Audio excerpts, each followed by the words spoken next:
Assalomu alaykum va rahmatullohi va taala va barakatuhu va mag'firatuhu. Makka shahrida Mira mehmonxonasida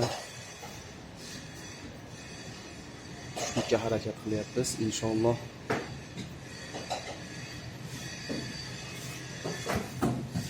Milliy nonlarimiz o'zimizni juda bir ajoyib bir go'zal holatda bo'lgan dasturxonimiz.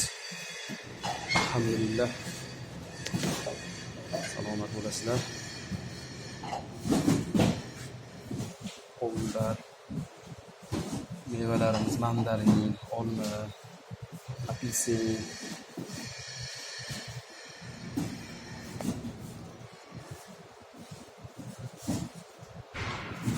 avashnoy, asarti,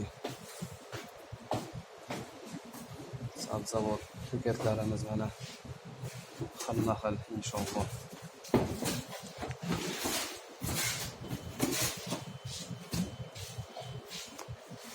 Salomat bo'lasizlar.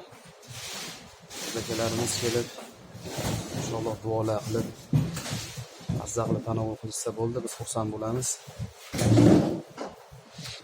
İnşallah bugün 15 oktyabr xizmatlaringizdamiz hoca akalar. Assalomu alaykum va rahmatullohi va barakatuh.